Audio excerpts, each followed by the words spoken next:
video. I can't watch it because it's too graphic for me. Uh, but I'm glad they charged him. We glad he getting charged. We just hope he get charged for the fullest. What y'all be calling these folk? Gestapo or something like that? Hitler? I don't be knowing what them terms is y'all be using, bro. Keep it real. Trailhand Bill, live from South Florida. I just did a video, I promise you, and I said, you know what? I don't even want to hit him with this one. It's a little too heavy. Let me find what's next in the queue.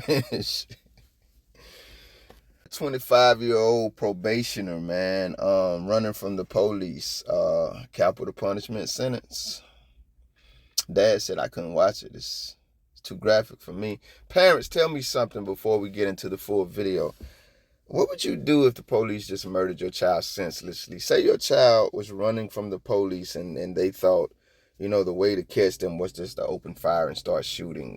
They shot your baby and killed him, female or male.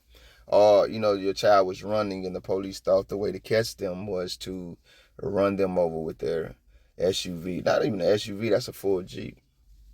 And the video was there for you to see. I'm always curious because I know if I was a parent. A Michigan State Police detective is facing second-degree murder and manslaughter charges tonight. Yeah, Michigan Attorney General Dana Nessel filed the charges today. It involves a police chase and death of 25-year-old Samuel Sterling. Nessel called 50-year-old trooper Brian Keeley legally and grossly negligent. Now, Rod Maloney spoke with Sterling's parents about the charges and takes a look at the larger implications in this case. It is cases just like this one that put a white-hot spotlight on police use of deadly force and the outcry that it brings. We're going to be hearing from Samuel Sterling's parents here in a second. But it also has police unions wondering just how far prosecutors like Dana Nessel can go before they put a true chilling impact on policing in general. It is all on video. April 17th, a crime task force out looking for felons with warrants out came across Samuel Sterling, a probation absconder, putting air in a car tire. He ran. Officers gave chase. Detective Sergeant Brian Keeley, driving an unmarked MSP cruiser, drove up to and hit Sterling, briefly pinning him against a fast food restaurant wall. Sterling then slumped to the ground, officers searching him and cuffing him. As for the second-degree murder charge, Brian's parents, Michael Sterling and Andrika Cage, told Local 4 of the case and of the video. I can't watch it because it's too graphic for me. But I'm glad they charged him. We glad he getting charged. We just hope he get charged for the fullest.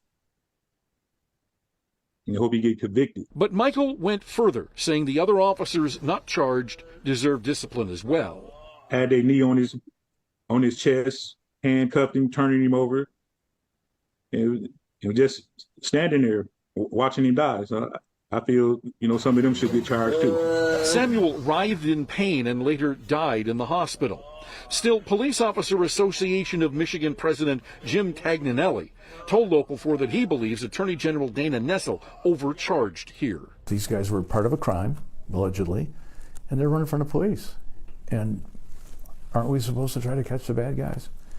And we are human beings, and we make mistakes. I'm not even sure a mistake happened here, in my opinion. What's more, he says, police veterans are now quitting the job, not wanting to face felony charges for doing their jobs. And, he adds, these kinds of charges hurt recruiting. And we used to have waiting lists for academies. We used to have 7 or 8 academies running every year. Now we have academies with nobody in them. Samuel Sterling's parents have gone and hired well-known Detroit attorney Ven Johnson. Johnson telling Local 4 that he wants to make sure that MSP and the officer involved are held fully accountable. In Detroit, Rod Maloney, Local 4. All right, Rod, thank you. Now, we posted Attorney General Dana Nessel's comments on her charging decisions in its entirety over on our website, clickondetroit.com. These folk crazy, man. This Negro was a sergeant, command staff. This Negro is the president of the police something, leadership. This one floors his car and runs it into a human being. And this one says, hell, mistakes happen, but hell, I don't even think this was a mistake. So you telling us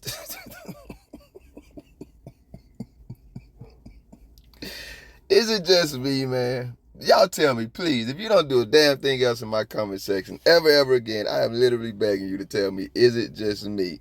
Am I the only one that heard this man say he doesn't even think it was a mistake that a command staff domestic terrorist ran his car full speed into a human being that was accused of no violent crimes? Did you catch him also catch himself? These guys were, part of a crime, allegedly. It's how it works in America, motherfucker. These Negroes, I just watched an interrogation where they were trying to get homie to snitch. If you're familiar, if you know, you know. And he was like, well, yeah, you know what I'm saying? He was trying to negotiate. He was willing to tell something to help himself. And they kept telling him, we can't do anything. We can't promise you anything because all we do is take the information we gather and hand it over to the prosecutors. That's what I often try to tell you guys about these beat cops and these people that we see in the streets. I'm not even trying to be condescending or disrespectful to them. I'm just being honest about how the totem pole works, the hierarchy works. These are the bottom feeders of domestic terrorists, the ones that we see on a daily basis, even the detectives. They are if they got to get out in the streets and do little crumb work like that, let me go out here and try to catch, some felons. Bro, you at the bottom. You got to power down when you get in them offices. You got to power down when you get in them courtrooms, bro. We know this. You not, I ain't no fan of some of these people, but we see the DT, the government agents, that's higher up the totem pole. They don't power down for nothing. They be arrogant everywhere they go. This is not these cops. They are terrorists, cowards. That's why I call them cowards, bro. They come out here amongst us and pump their chest out, their breast and their chest.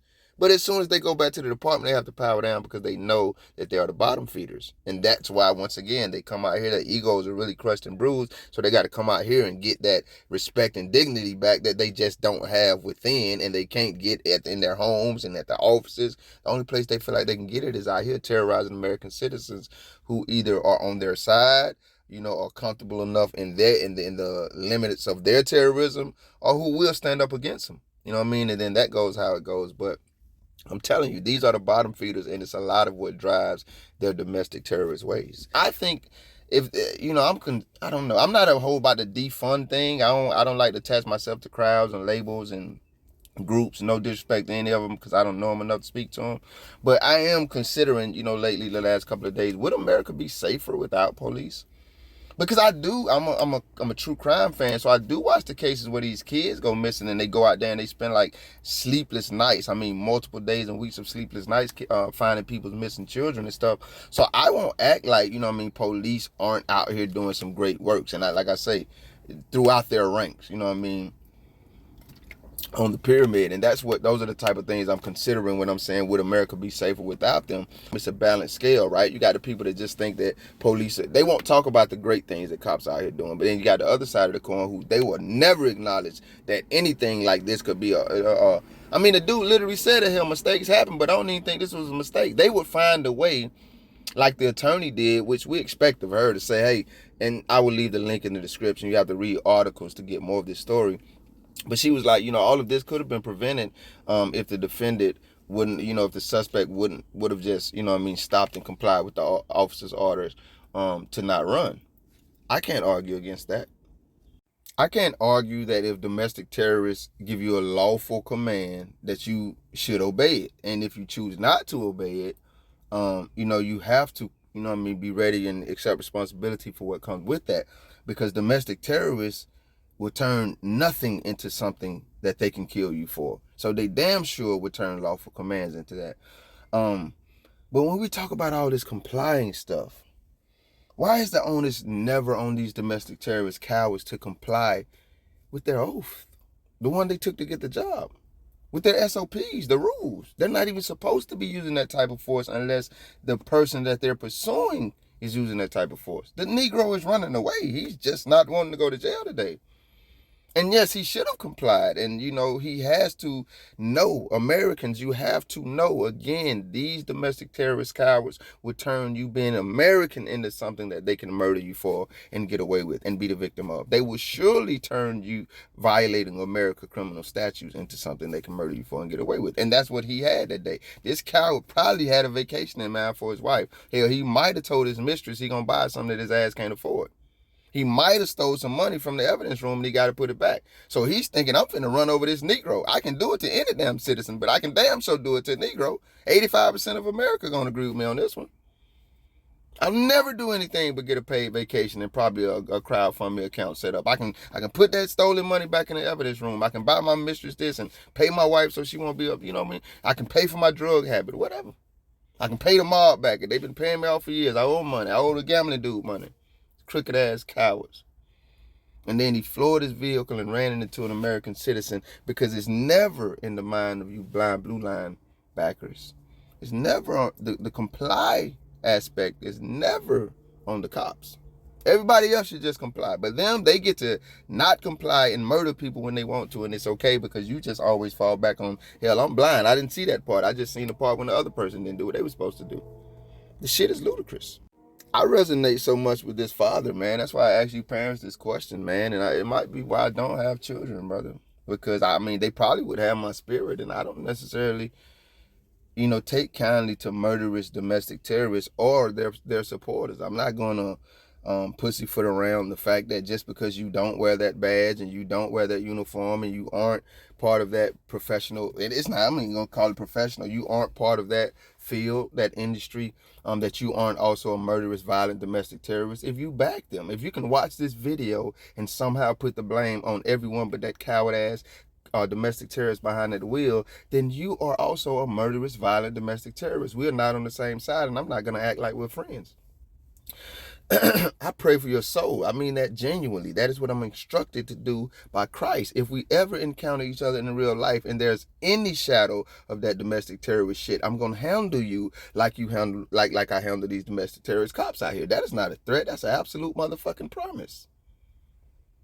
Because I've watched y'all do. I never like bullies, man, in any form. I don't like any form of bully, bro. And that, so I don't like bullies.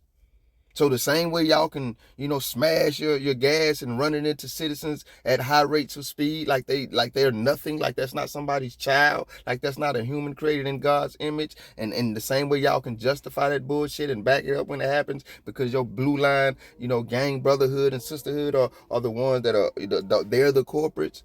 I mean, we all can respond, motherfucker. And I just be, whatever. That's how I feel about it. I get emotional doing these videos, and every time I say I'm not gonna do it again, but I just don't think humans should be treated like that. And I'm not the only one because I read comments, and not just mine, but other videos too. They're doing this huge celebration of life memorial thing. I can't remember the state, guys. I should be more put together and give you that information. But a cop was ambushed. He was murdered. He was a domestic terrorist. All of you are. I don't wish murder and violence on anybody. Y'all do. I wish you get what you encounter in the war that you started. I wish that vehemently, but I don't wish meaningless and senseless murder and violence on anyone, including domestic terrorists. God will handle that how he sees fit. Now, like I say, what happens in war happens in war, but senseless, I'm not with it. So this domestic terrorist was senselessly ambushed and murdered, and they're doing a celebration of life for him. In the last video I covered, I should have said this, I'll say it here. Y'all murdering people every damn day. I know y'all paying for those celebration of life services for these domestic terrorist cowards with our money. Can we get some celebration of life services with our money for our brothers and sisters, our children that y'all out here murdering?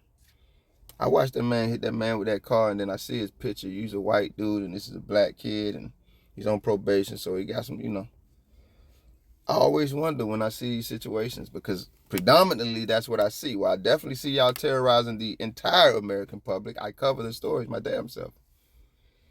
I predominantly see y'all doing it to my people. And I always wonder, I ask the question because I know this is a conversation that's uncomfortable for many to have because it causes them to look honestly at themselves in places and in ways that they don't prefer to. I have those experiences myself. But I wonder if there's something deeper in your heart that you just found an opportunity to let out. And I'm just trying to tell you, it's a lot of people out here, brother, that will meet you toe-to-toe, face-to-face, so you can get that out your heart. And you don't want that because you are a coward.